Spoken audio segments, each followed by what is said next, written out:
Memoir 3. Time Travel. Vecarian. During my experiments, I derived moisture, frequency, and continued pulse. Will transport you to another dimension of time. That interaction is limitless in contacting anyone in that time era. The wristbands I invented do not act like a watch, but store a constant frequency of this time era. The other band emits a constant pulse to keep consistency and stability in the time frame. The power source is not going to be easy to overcome. When it is depleted, the frequency and pulse stop, returning the subject back to original state. So, time warp can be considered this if it does not exist in that time era. It never will and become a reality of time travel. The wavelength created by a frequency seems to interact with different concepts emitting and transmitting become different parameters. I cannot teleport myself to Esravenu no Kudorni even though I know the coordinates and the frequency transmitted from it. When a wavelength is emitted, it creates a vibration, then the pulse pushes the vibration. Thus, interaction between moisture and vibration simultaneously becomes one and opens the dimensional portal of time travel. This is about as much detail as I can offer. I still need to fully understand how the concept works. Now, after much needed rest, I feel as though my day has a lot of potential for developmental stages. First task, I need to make increases for the power source so that I have longer sustainable ventures. I started developing ankle bracelets to harness a longer revelation during the time duration of travel. The wristbands offered up to an hour, and I could with anklets increase the possibility to 4 hours. This increase could provide me longer time to explore and record mental aspects of. I brought my spare suit to install connecting power sources into one operating system of functionality. Now I can embark on the discipline to create time travel. I enter my laboratory to design anklets that provide additional power and convey it to my suit. Bringing up prior research, I noticed something peculiar that some of my notes seemingly were blank. The part on interface between me and the past were gone. How could that be? I distinctively remember inputting the results of my experiments. I focused on the missing space and began to envision this. Why could I not bring my revelation of the past into the future? Under scrutiny, I deprived that I did not exist in the past, so the information obtained did not exist. But why? The past information was there, but one factor was I did not exist to obtain it. This scenario showed promise in reflecting how travel into the past actually portrays modern times. My memories can still reflect upon it, but when written down, even accurate would be considered science fiction as its derived form. I have so much to learn and consider in the formulas and research still undeveloped to overcome these obstacles that were part of an intricate system.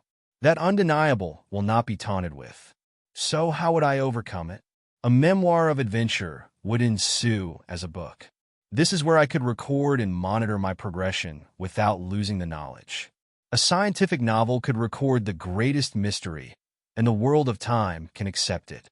With better understanding of the concepts, I will progress forward with my experiments. My first venture to remain in this animated state longer. I have now constructed the anklets for additional power source, combined intricately with my suit and wristbands. I stepped into RebMach and turned on the spectrum analyzer to view wavelengths. As soon as the stretched wavelength started to appear, I felt nothing. So what could be wrong? I waited several minutes for anything to conspire, but nothing developed. I stepped out, returning to my desk bewildered from what had happened. I started to consume water as my hydration seemed a little out of sync, and as I watched glasses around me, I understood. Once fully hydrated, I assumed going back to revisit my experiment. Restarting the spectrum analyzer and started video recording the waves soon reappeared. My suit and receptors started to vibrate. Soon whisk away to another realm of dimension, exactly where I had previously attained. With not long after I saw the person in an earlier encounter emerge, I briskly moved in their direction, focusing on contacting them. I screamed as loud as possible, but no distraction beheld them. I worked my way to the doors of the observatory to gain entry. As I reached for the door, I found that as my hand circumferenced the handle and was unable to open it. Then, unexpectedly, another person came to the exit, and as they exited through the door, I stepped into the foyer, and it was grand in appearance. the security sitting behind the desk unaware of my existence. I proceeded to a stairway to his right that could lead me into the observatory. Once at the top, I found more than expected. It led straight to the observation area. I noticed numerous processors with monitors and screens of the solar system. They seemed focused on the planet Venus, and I recognized it immediately. I needed something substantial to retrieve, enabling this venture to have probable effect on research. As I scoured around me and it illuminated a magazine, I quickly sat down to observe it. I cannot open or turn pages, but can memorize the cover of the edition and name for future reference. I noticed something else that I could have taken for granted any other time. I could hear conversations and distinguish emotion in facial expressions as I had never observed before. They seemed more refined with definition. As my battery now seemed to start depleting, I soon returned to my laboratory. This was monumental in discovery this time. I gathered a lot of definable moments to process during the trip. The very first sequence back was to view the recording and regular speed. I seemed to never disappear, but frame by frame. I initiated 11.72 seconds, not accounted for on the screen. I was gone 4 hours of battery life. So, quantum physics seems to have questionable reference in calibration of time. I began to sit down at my workstation to quickly cipher all my recollection onto my journal. My first entry was this being my science fiction journals of time travel by Vecarian, and begun entries of my arrival to my departure. I searched through history to find the magazine, and soon was able to retrieve a copy. I became focused on the cover just as I had remembered, but more to the curiosity was print date. May 2024 edition, and the same location of the observatory that retrieved the unknown transmission from the coordinates when we lost contact with Esravinu no Kudortni. I now at least have a stage to build from. As the day was winding down, it was time for rest. For me to continue, this would be vital to stay at a high-functioning rate and my ability to stay focused. My comprehension would have to be clear and concise of my surroundings, environment, and my awareness had to remain sharp. So, I shut down all my workstation and headed to the meal preparation area. Without trying to construe my research, the meal provided today looks delicious. Seafood will always be a viable favorite course to consume. As I showered and groomed for rest, a peculiar event was noticeable. My finger and toenails experienced above normal growth during the day. I then wondered about the ramifications of side effects during the process of time travel. Human nature will always prevail in us never considering all aspects of what we are doing. This an unnatural event could impose on the balance and tranquility of how intricate the environment around us is. No matter what time zone you are in, everyone will accept a divine intervention. I rested for the evening, and when I awoke, I began my ritual of hydration and then ventured to the meal preparation area and proceeded to returning to my laboratory, where I wanted to retrieve my journal for vital information and reflect on if it was still present. With the turn of each page, all my notes were intact, written as science fiction event.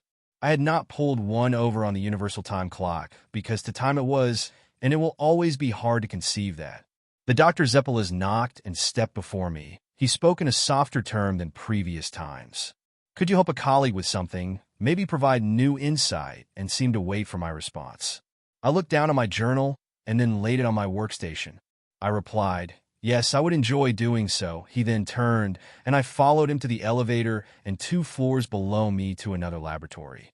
This space is unique. At first entry, the spectrum of light balances everywhere. This could be considered a rainbow room. He walked around a partition where the light was normal and very unexplainable in theory. But after my last month of research, what could faze me? Dr. Zeppelas leaned down beside someone at the desk and spoke softly to them. As they turned around and stood up, you could say I just ate my words. I was shockingly left without anything to say. The female before me was striking in a sort of abnormal way. She had spoken a couple sentences before I could bring myself to a state of relevance to communicate. She then asked how familiar I am with particles, antimatter, and filaments. I had viewed journals on consistency and probability theories and light spectrums, but not to the point I wish I knew right now. I replied, "Well, let us take a look into what your objective structure is. I need to know what you're working with to find out," and Dr. Zeppelas left the room. We were now alone, and I felt disorientated for a moment. I've been around females since birth, and no recollection ever before of this feeling of emotion. She soon turned to walk into a booth and up a platform. I followed, and with some abnormal concentrations of light, seemed to make parts of the room invisible. But only parts, not the entire room, like a puzzle missing pieces. She then spoke. A spectrograph breaks light down into a single material, and then its component colors the same way a prism splits white light into a rainbow. Starts recording the spectrum. This allows me to analyze the light and discover properties of material interacting in it. Spectroscopy is crucial imaging in understanding the universe.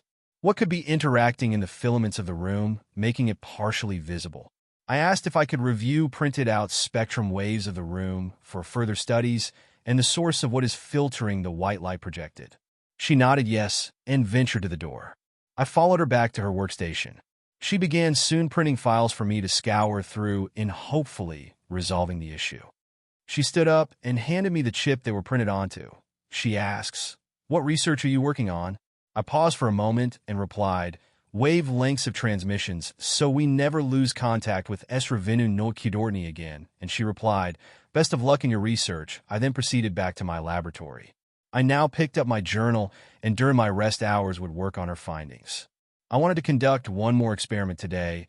I wanted to stretch the wave so far as possible to see, if possible, to return to an earlier time. I started programming for the spectrum analyzer, and soon the wave was stretched to its limit. This is as far as I will be able to ever achieve going back to, if possible. I put on the charged wristbands and anklets and proceeded into RebMach and started the recorder. I paused for a second and returned to my workstation to be fully hydrated. After consumption of several glasses of water, and felt invigorated. Upon returning, I adjusted the spectrum analyzer and had success in the wavelength corresponding to my previous calibration. With my recording and wavelength in sync, my receptors and suit felt the vibration, and soon I was standing at the base of the pyramids in Egypt under construction. I was trying to grasp seeing it before completion. I noticed something right off. There was a vast number of workers, but very few huge stones. They were carrying and carting what seemed to be bags of limestone dust, mixing it with water to form huge stones that over time would turn into actual stone. This has baffled historians forever. That is why the shell was eroded off the face of the pyramid. I tried to focus on as much as possible of construction, and soon my batteries were depleted. I went straight to my journal on return and added the entries. I will venture to this era many more times to get better understanding and design techniques. In Series 4, I will dwell more into building of the pyramids and what just a slight adjustment in calibration unfolds in time.